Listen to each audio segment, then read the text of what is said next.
तो आज हम सीखेंगे त्रिभुज के बारे में जितनी भी जानकारी आपके स्कूल में उपयोगी हो, आपके पेपर में उपयोगी हो। तो पहला त्रिभुज मतलब ट्रायंगल का मतलब क्या होता है। त्रिभुज एक ऐसी आकृति है जो तीन भुजाओं से क्या होती है, बंद होती है। ठीक है, तो आपके सामने यहाँ पे त्रिभुज पी क्यू आर दिया गया है। तो पी क्यू आर जो है वो कोण का भी काम करते हैं। तीन कोण, तीन भुजाएं, ये त्रिभुज का बेसिक चीज है। अब हम देखते हैं त्रिभुज के डिफरेंट टाइप्स के बारे में। तो पहला टाइप है विषम बाहु त्रिभुज। देखिए नाम पर ध्यान दीजिए, विषम का मतलब होता है असमान और बाहु का मतलब होता है भुजाएं। इसका मतलब हो गया कि जिस त्रिभुज की तीनों भुजाएं क्या होती है, असमान होती हैं, उससे हम लोग कहते हैं विषम बाहु त्रिभुज। अब विषम बाहु त्रिभुज का परिमाण या फिर आप कह सकते हैं परिमिति, परिधि कैसे कैलकुलेट होती है। देखो किसी भी आकृति की आपको परिमाण निकालनी हो तो आप क्या करें, उसकी भुजाओं को जोड़ दें। त्रिभुज में कितनी भुजाएं होती है, तीन। आप आकृति में देख सकते हैं पी क्यू आर है, इसमें पी क्यू का मान सी है, क्यू आर का मान ए है और पी आर का मान बी है।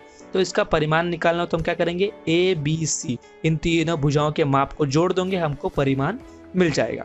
अब अर्ध परिमाण जिसको हम लोग एस अक्षर से दर्शाते हैं वो क्या होगा, मतलब आधा। तो टोटल परिमाण क्या था, a प्लस बी प्लस सी भागे 2, वो निकल जाएगा अर्ध परिमाण। अब मैंने अर्ध परिमाण क्यों निकाला, देखिए अब अगर हम लोग आमतौर पर हमें अगर त्रिभुज का क्षेत्रफल निकालना हो तो हम लोग ये वाला फॉर्मूला यूज कर सकते हैं। फॉर्मूला क्या है, एरिया इज इक्वल टू 1/2 आधार गुणे ऊंचाई। तो यहाँ पर ऊंचाई दी होती है, लेकिन अगर त्रिभुज में आपको ये जो h है, h वो ऊंचाई ना दी हो तो क्या करोगे, तो आप ये वाला फॉर्मूला यूज करोगे। करनी में s, s minus a, s minus b, s minus c। s क्या है, अर्ध परिमाण। तो आपको देखना है अगर त्रिभुज की ऊंचाई दी गई है तो आप आधार गुणे ऊंचाई 1/2 का फॉर्मूला यूज करो। अगर नहीं दी गई है तो आप ये वाले फॉर्मूले से आप निकाल सकते हो। अगला त्रिभुज है समकोण त्रिभुज। समकोण त्रिभुज मतलब क्या कि जिस त्रिभुज में एक कोण का माप कितना हो, 90 अंश हो। हमें पता है कि त्रिभुज के तीनों कोणों के मापों का योगफल 180 अंश होता है। अगर उसमें से एक कोण का माप 90 अंश हो तो हम उसे क्या कहेंगे, समकोण त्रिभुज। तो पहले समकोण त्रिभुज का परिमाप क्या होगा, तो सिंपल है, तीनों भुजाओं का योगफल। ठीक है, पी क्यू, क्यू आर और पी आर, इन तीनों भुजाओं का योगफल निकालेंगे तो हमको क्या मिल जाएगा, परिमाण मिल जाएगा समकोण त्रिभुज का या फिर किसी भी आकृति का। ठीक है, अब इसका क्षेत्रफल का फॉर्मूला एक ही होगा। आप वो एस वाला फॉर्मूला भी यूज कर सकते हो अर्ध परिमाण का, लेकिन यहाँ पर इसकी ऊंचाई हमेशा दी होगी और इसकी ऊंचाई क्या होगी, लंब। जो ये पी क्यू आपको लंब दिख रहा है, ये लंब उसकी ऊंचाई के तौर पर आप उपयोग कर सकते हो। इसलिए यहाँ पर क्षेत्रफल का फॉर्मूला क्या हो सकता है, 1/2 आधार गुणे लंब, या फिर उसको आप ऊंचाई भी कह सकते हो। इसमें सबसे इंपॉर्टेंट बात होती है, इसमें लगता है पाइथागोरस का प्रमेय। तो पाइथागोरस का प्रमेय क्या कहता है, कर्ण का वर्ग बराबर लंब का वर्ग धन आधार का वर्ग। यहाँ पर आप कर्ण किसे बोलोगे, देखिए कर्ण जो है 90 अंश का जो कोण है ना, उसके सामने वाली भुजा यहाँ पर पी आर आप देख सकते हो कर्ण है। ठीक है, तो आप पाइथागोरस का प्रमेय जो बहुत इंपॉर्टेंट है, हर बार काम में आता है, वो आप देखना। कर्ण का वर्ग बराबर लंब का वर्ग मतलब पी आर का वर्ग बराबर पी क्यू का वर्ग धन क्यू आर का वर्ग। अब यहाँ पे कई बार एग्जाम्स में ना कुछ कॉम्बिनेशंस होते हैं, वो आपको ध्यान रखने हैं। जैसे अगर जो हमारा लंब 3 या 4 होगा तो कर्ण 5 आएगा, या फिर हमारा लंब जो है 6 या आधार 8 होगा तो जो कर्ण है उसका मान 10 आएगा। तो आपको ध्यान में रखना है, आप जल्दी से आंसर निकाल पाओगे। अगला हमारा त्रिभुज का प्रकार है समबाहु त्रिभुज। अब देखिए सम मतलब क्या, समान, बाहु मतलब क्या, भुजाएं। तो जिस त्रिभुज की तीनों भुजाएं समान होती है उसे हम लोग क्या कहेंगे, समबाहु त्रिभुज। आकृति में देख सकते हैं आप कि पी क्यू आर, यहाँ पर पी क्यू का मान भी ए है लिखा है मैंने, क्यू आर का मान भी ए है और पी आर का मान भी ए है। तो इसका परिमाण क्या होगा, तीनों भुजाओं को जोड़ना है, मतलब ए प्लस ए करोगे तो उसमें हम लोग ए को कॉमन लेंगे तो 3 गुणे ए। ठीक है, तो परिमाण होगा 3 गुणे ए या फिर उसका मान, भुजाओं का मान। अब देखते हैं क्षेत्रफल। क्षेत्रफल बराबर 1/2 आधार गुणे ऊंचाई का इस्तेमाल कर सकते हो, क्योंकि देखो यहाँ पर P से D तक, यहाँ पे देखो PD मैंने एक लंब खींचा है, उसकी ऊंचाई है h। तो आप यहाँ पे लंब खींचोगे तो वो उसकी ऊंचाई हो जाएगी और उस ऊंचाई का उपयोग करके आप क्या कर सकते हो, यहाँ पर आधार गुणे ऊंचाई का फॉर्मूला लगा सकते हो। अब समबाहु त्रिभुज की एक विशेषता क्या है कि अगर आप उसके एक शीर्ष बिंदु से लंब खींचते हो सम्मुख भुजा पर, तो वो ना सम्मुख भुजा को दो समान भागों में विभाजित करती है। ठीक है, ये बहुत ही इंपॉर्टेंट गुणधर्म है समबाहु त्रिभुज का। इसका मतलब आप आकृति में देख सकते हो, मैंने P से D एक लंब खींचा है, उसकी ऊंचाई है h। उसने भुजा QR जिस पर मैंने लंब खींचा है उसे दो समान भागों में विभाजित कर दिया है, a/2 और a/2 मैंने वहां पे लिखा भी है। इसका मतलब जो QD बराबर DR हो जाएगा।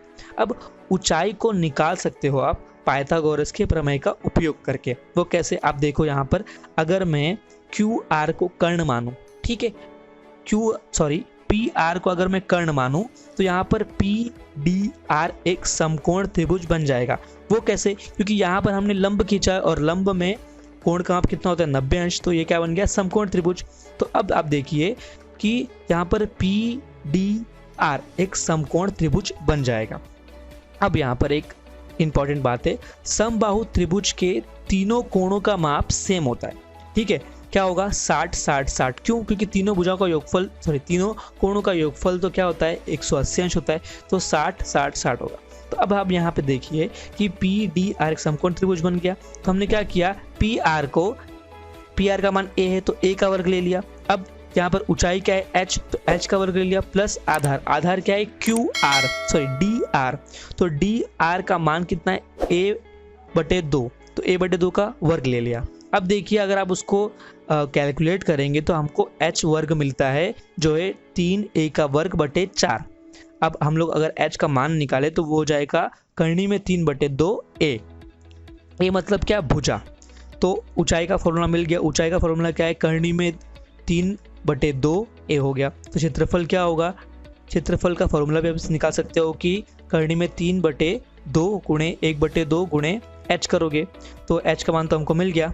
तो इस प्रकार अब लोग क्षेत्रफल का जो फॉर्मूला वो ऐसे ही बन सकता है, करनी में 3/4 a का वर्ग। ठीक है, अगला त्रिभुज है समद्विबाहु त्रिभुज। देखिए नाम से पता चलता है समद्विबाहु मतलब दो भुजाएं होंगी जो समान होंगी। आकृति में देखिए PQR आकृति बनाई है, यहाँ पर जो PQ है और QR है वो क्या है, समान है। ठीक है, उनकी लंबाई क्या है, समान है, इसीलिए इसे समद्विबाहु त्रिभुज कहते हैं। समद्विबाहु त्रिभुज का हमने ये तो जान लिया कि दोनों भुजाएं समान होती है। उसका एक और गुणधर्म है जो कई बार आपको प्रश्न में पूछा जाएगा। देखिए आकृति में अगर मैं जो P शीर्ष बिंदु है वहाँ से अगर एक लंब खींचूं, देखिए, और वो P शीर्ष बिंदु क्या है, जो दो समान भुजाएं हैं ना उनको जोड़ती है।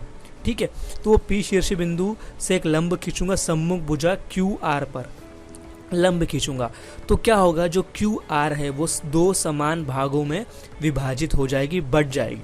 अब देखिए यहाँ पर मैंने लंब खींचा है, मतलब पाइथागोरस का प्रमेय भी कहीं ना कहीं लगने वाला है। तो इसी प्रकार समद्विबाहु त्रिभुज के गुणधर्मों का उपयोग या फिर उससे रिलेटेड क्वेश्चंस आपके एग्जाम में पूछे जा सकते हैं। तो बहुत ही इंपॉर्टेंट त्रिभुज का प्रकार बनता है। अगला प्रकार है समद्विबाहु समकोण त्रिभुज। देखिए समद्विबाहु है, दो भुजाएं समान तो हैं, लेकिन समकोण त्रिभुज भी है।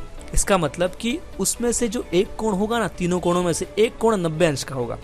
आकृति में देखिए PQR में से जो कोण Q है वो है 90 अंश का, और PQ और QR जो है समान उनका मान है, इसलिए क्या बन गया, समद्विबाहु समकोण त्रिभुज।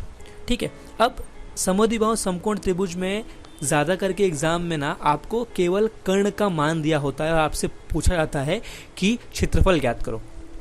तो लेकिन हमने तो पढ़ा है क्षेत्रफल का फॉर्मूला होता है त्रिभुज का 1/2 आधार गुणे ऊंचाई। ठीक है, हम इसका फॉर्मूला भी थोड़ा मॉडिफाई करेंगे, लेकिन हमको जहाँ तक पता है 1/2 आधार गुणे ऊंचाई होती है। यहाँ पर सिर्फ कर्ण दिया है, यहाँ पर आधार जो है QR है और लंब जो ऊंचाई है वो PQ है, दोनों का मान नहीं दिया है। लेकिन हमें ये तो पता है कि PQ और QR समान होते हैं। क्यों? क्योंकि ये समद्विबाहु समकोण त्रिभुज है। तो हम क्या करेंगे, हमारा अलजेब्रा यूज़ करेंगे। हम क्या करेंगे, PQ और QR का मान x और x ले लेंगे क्योंकि दोनों समान है, और लंब होने की वजह से, समकोण होने की वजह से हम इसे पाइथागोरस का प्रमेय उपयोग करेंगे। तो पाइथागोरस का प्रमेय क्या है, कर्ण बराबर लंब का वर्ग प्लस आधार का वर्ग। यहाँ पर कर्ण का मान दिया है 16, तो 16 का वर्ग बराबर x का वर्ग प्लस x का वर्ग। अब क्या होगा, 16 का वर्ग 256 आ जाएगा। ठीक है, अब जो एक्स स्क्वायर और एक्स स्क्वायर है वो जुड़ जाएंगे और 2x स्क्वायर हो जाएगा। अब हम 2 को यहाँ पक्षांतर कर लेंगे, उसके बाद हम लोग क्या ले लेंगे, वर्गमूल ले लेंगे। तो आंसर आएगा x का 16 बटे करनी में 2। अब ये x क्या था, ये था लंब और आधार का मान, मतलब दोनों का मान तो सेम ही है। अब हम लगाएंगे अपना फॉर्मूला। तो क्षेत्रफल का फॉर्मूला क्या है, 1/2 आधार गुणा ऊंचाई, आधार भी सेम है ऊंचाई भी सेम है, क्या है 16 बटे करनी में 2। तो 1/2 अगर आप ऐसा फॉर्मूला उपयोग करें तो आंसर आएगा 64 सेंटीमीटर का स्क्वायर। लेकिन अगर आपको इसको शॉर्ट में करना है, ठीक है, क्षेत्रफल तुरंत निकालना है, तो उसका एक फॉर्मूला अलग से है। क्या है क्षेत्रफल का फॉर्मूला, समद्विबाहु समकोण त्रिभुज में, याद रखना, ठीक है, समद्विबाहु समकोण त्रिभुज होगा तभी आपको ये फॉर्मूला उपयोग करना है। तो फॉर्मूला क्या है क्षेत्रफल का, कर्ण का वर्ग बटे 4, सीधा आपको क्षेत्रफल मिल जाएगा। या फिर आपको कर्ण नहीं दिया, आपको आधार दिया है, या फिर लंब दिया है, दोनों तो सेम ही होते हैं, मतलब दोनों की लंबाई तो इसमें सेम ही होती है। क्या करना है आपको, आधार का वर्ग लेना बटे 2 कर देना है, या फिर जो लंब दिया रहेगा उसका वर्ग लेके बटे 2 करना, आपको तुरंत ही समकोण त्रिभुज मिल जाएगा। तो ये थे कुछ त्रिभुज के प्रकार जो बहुत इंपॉर्टेंट है हर वर्ग के विद्यार्थी के लिए। एग्जाम में इससे कई सारे क्वेश्चन पूछे जाते हैं, कई सारे प्रमेय इसके आधार पर बनाए गए हैं। तो ये वीडियो आपके लिए बहुत इंपॉर्टेंट है। आप इन सब चीज़ों को अपने जो गणित की किताब है, बुक है, उसमें लिखिए।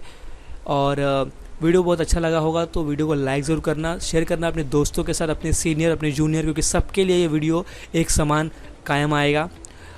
मिलते हैं नेक्स्ट वीडियो में। चैनल को सब्सक्राइब किए बिना मत जाना, बिल्कुल फ्री है। तब तक के लिए टेक केयर।